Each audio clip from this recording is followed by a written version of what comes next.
Bello, Amande Udo, Tom Akwa Ibom, and Atahiru Badmadami as resident electoral commissioners. Will the Senate confirm the nomination of Elder Monday Udo Tom as resident electoral commissioner of the Independent Electoral Commissioner? Those in favor say aye. Those against say nay. The ayes have it. Will the Senate confirm the nomination of Atero Garba Medam as nomination as the resident electoral commissioner of the Independent National Electoral Commission? Those in favor say aye. Those against say nay. The ayes have it.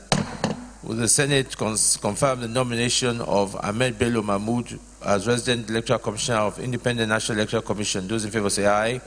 Those against say nay. The ayes have it.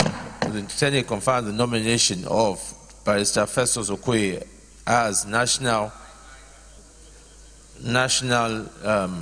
Electoral Commissioner of the Independent National Electoral Commission? Those in favor say aye. Those against say nay. The ayes have it. Send out by Senate President Bukola Saraki confirming INEC commissioners there. And now moving on, House of Representative members Abdul Mumin Jibrin and Mohammed Gudaji are to face the Ethics and Privileges Committee of the House of Representatives for daring to bear their minds on the impeachment threat issued against President Muhammadu Buhari at an emergency joint session of the National Assembly. Jibril returned recently from a 180 legislative day suspension on account of bringing the House to disrepute with his comments on 2016 budget. This followed the adoption of a motion on a breach of privilege by Sunday Karimi and Nicholas Osai. The Senate has demanded Defense Minister Dan Ali Mansur to immediately withdraw his statement that anti-open grazing law in Benue and Taraba states should be abrogated. The Senate resolved that the anti-open grazing law in some states was validly enacted. The minister had suggested the suspension of the implementation of anti-grazing laws in some states while negotiating safe routes for the farmer headers. And now, crisis brewing at the Nigeria Bar Association NBA Ikeja branch over who takes the leadership of the association seems to have been resolved. The NBA's second national vice president, Amande Ubani, discussed this to journalists after a meeting of the leadership of the association and its members in Ikeja, Lagos. The great thing about Ikeja branch is that we're very resilient. There is no issue that we cannot resolve. Remember the time I was coming in as a chairman, 2012, 2014, there was issue also. We had to go to court. But at the end of the day, we resolved it. Elders stepped in and then people had to share their sword. So there has been this arrangement also that after the tenure of this current leadership, somebody who was once recognized by the national body, but who stepped down for the sake of peace, should be encouraged to become the chairman of the branch through an electoral process. So I'm so happy the way elders, people like Femi Falana, Mr. Adeshina San, Tunde Adejuigwe, Otaru San, Lawa Pedro, so many other, even Muniz Banirera is not here. So many senior advocates of Nigeria that are members of the branch, they all sent in their word that whatever we can do, like Babatunde San, that this matter should be resolved very peacefully. On the allegation of financial misappropriation, Ubani said the issue will be investigated. The truth has not been established, but the point is that there has been a petition reportedly written to the president of the NBA, and then we will, wait for the reaction of the national. We also know that we have an annual general meeting during which the account of the NBA will actually come under scrutiny. So those issues can be raised at the next annual general meeting, which is also coming up either in this June or early July. But I know this is where we look at, because we don't know the state of the accounts of the branch by now. But when those accounts will be presented by an auditor, people will now go through the process and probably make inquiries and make ask questions as to the veracity of some of the allegations that have been peddled in that petition. Barrister Monday Umbani speaking there. And now in another development, the Federal High Court sitting in Lagos has fixed July 3, 2018 for the hearing in a suit seeking an order compelling members of the House of Representatives and the senators to refund the 10 million naira and 13.5 million naira of monthly running costs which they had allegedly collected in the last 3 years. The suit was filed before Chuka Obiozo by two legal practitioners, Monday Ubani and John Nwoko. Ubani and his co-plaintiff, Nwoko, are contending that the 10 million naira and 13.5 million naira monthly running costs, which the lawmakers fixed for themselves, are illegal. They are urging the court to hold that only the Revenue Mobilization Allocation and Fiscal Commission have the power to determine salaries and allowances of National Assembly members and other political office holders. The Federal High Court in Kaduna State has granted bail to former governor of the state, Ramalan Yero, and 3 others standing trial over alleged money laundering. Yero was arraigned with former Minister Nuku Uwaya, former PDP chairman Abubakar Gaya Haruna, and former Secretary to the State Government Hamza Ishaq by the Economic and Financial Crimes Commission (EFCC) over alleged embezzlement of 700 million naira in 2015. The court had remanded them in prison custody and fixed today to consider their application for bail. The resumed sitting on Wednesday, counsel for the defendant, Yunus Ustaz, asked the court to grant his client's bail, saying they would not interfere in any way to thwart the trial. The Economic and Financial Crimes Commission (EFCC) has arraigned the Deputy National Chairman of the People's Democratic Party (PDP), Babayo Gamawa, and 5 others over an alleged 500 million naira fraud. Gamawa was at some point Speaker, Bauchi State House of Assembly, Deputy Governor, and Senator representing.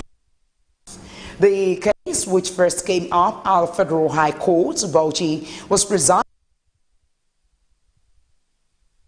to Abubakar. Counsel for the EFCC, Abubakar Aliyu, said the defendants were accused of laundering funds. However, he maintained that the EFCC is yet to establish any proof as to whether the money was Dasuki's arms deal or part of the Diazene Alison Maduke's campaign funds. Defense and Police Officers' Wives Association, DEPOA, has graduated 44 students in different vocations in its skills acquisition centers. Speaking at the graduation ceremony held in Abuja, President of the Association, Omobolale Olonishake, charged the students. Omobolale also said since the inception of the empowerment program, participants have been given various trade starter packs and financial assistance in their fields of endeavor. The takeoff of this Skill Center, the Power Skill Center, was effective January 2016. So we've trained a lot of widows too. And of course, like you see, we don't just train our widows.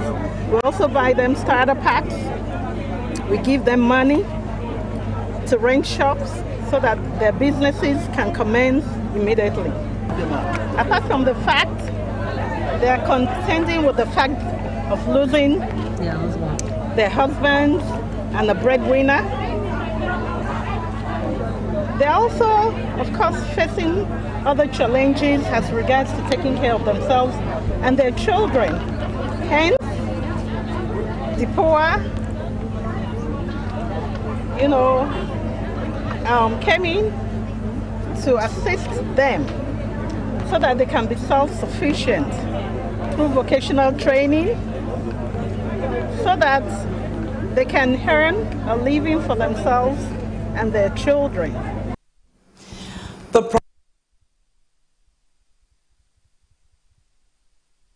to the less privileged in the society.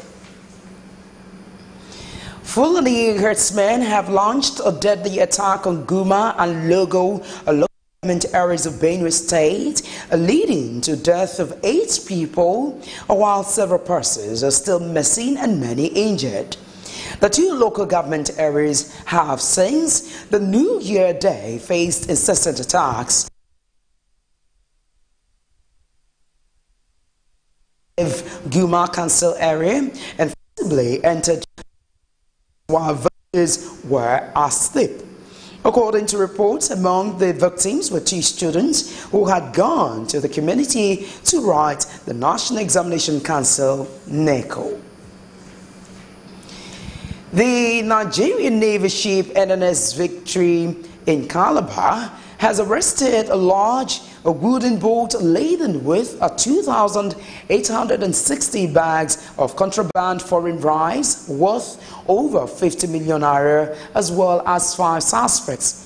Commander NNS Victory Julius Uwago, who paraded the suspects and seized items in Calabar, said the arrest was made along the Calabar Channel by the anti-smuggling patrol of the base when they got intelligence reports about the activities of the suspected smugglers. Uwago, who was represented by the executive officer of NNS Victory, Navy Captain Babafemi Ajayi, said the boat was suspected to have come in Cameroon and headed for Calabar. Assistant Controller of Customs Omachi Joshua, representing the Eastern Marine Command based in Calabar, who received the items and suspects, said the items will be taken to the government warehouse and the suspects will be prosecuted according to laid down rules. Former Minister of Mines and Steel Development Kayode Fayemi has formally bowed out of office with a special valedictory service held in his honor. President Muhammadu Buhari led other members of the Federal Executive Council to be the Ekiti State governorship candidate of the ruling All Progressives Congress APC farewell at a brief event held inside the council chambers of the presidential villa Abuja. The president described Fayemi as a man of sound intellect, pointing out that the minister's contributions helped the present administration achieve progress, especially in solid mineral sector. He also made the case for voter education so people will get the permanent voters card to elect candidates of their choice at all levels.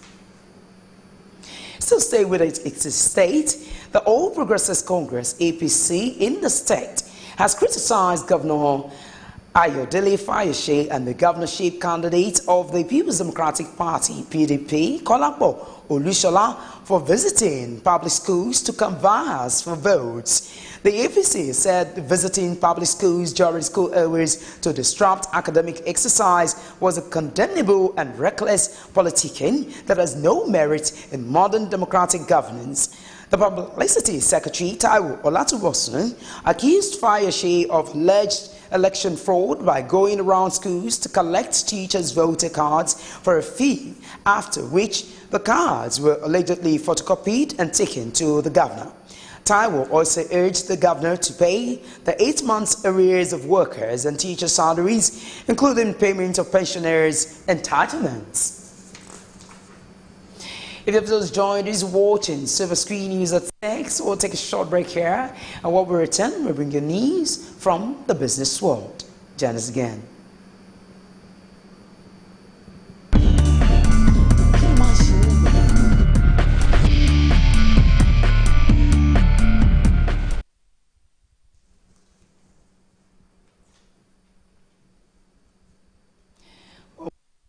Staying with us now in business world.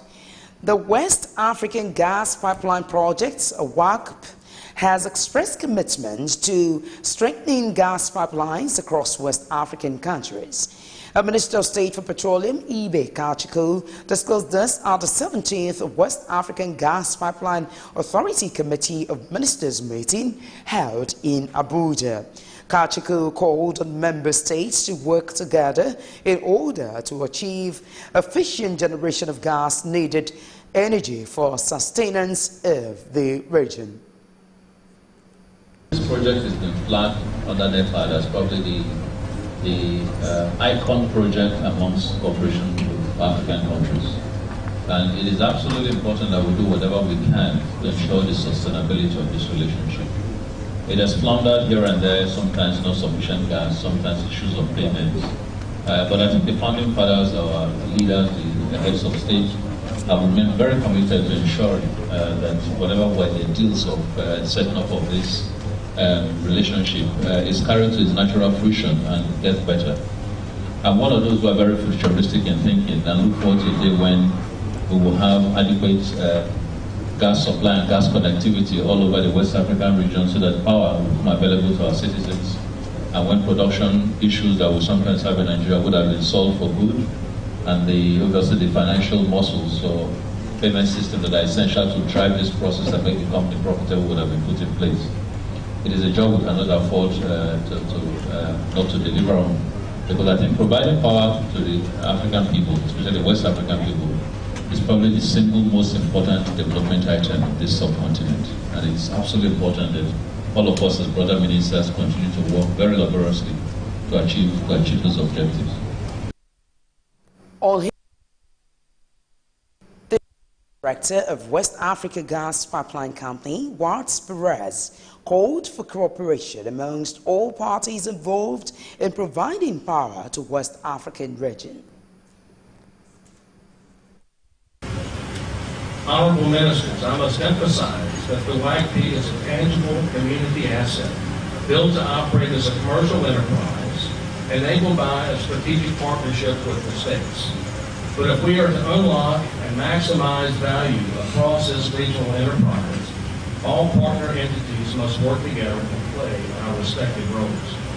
Our vision is for the shared asset to operate as a network, whereby gas can easily be transported from one country to another, similar to the way that electricity is passed and shared. From the efforts I mentioned earlier, I believe WAPCO has demonstrated that instinct for collaboration and the desire to turn around the fortunes of the YP. However, if we are to consolidate on our progress made so far, we'll have to work together to resolve the current uncertainty stemming from the force majeure and bring certainty to gas supply. ECOWAS countries were, however, optimistic that the concerted efforts of the committee and the support of stakeholders will resolve uncertainties confronting the gas pipeline project.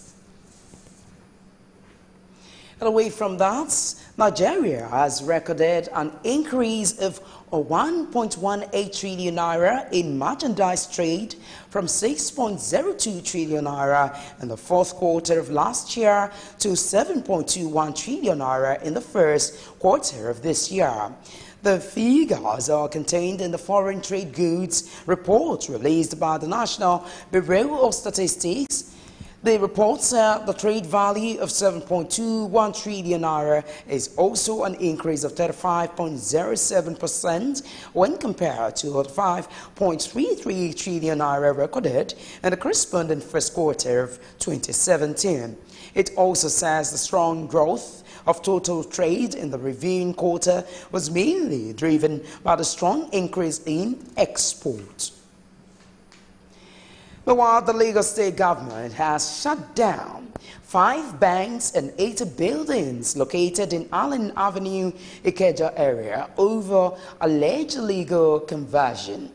The government said the affected buildings got approval as residential buildings but were later converted for commercial purposes without approval. The General Manager of the Lagos State Building Control Agency, LASBCA, Lekon Shodente, said owners of the affected buildings had been issued notices over 1 month ago to regularize their documents and get commercial approval, but ignored the call. Shodente also said LASBCA is carrying out an audit on buildings in Lagos State to ensure safety. You're still watching Superscreen News at 6, so take another short break here, and while we return, we'll get news for the foreign scene and then sports. So join us again.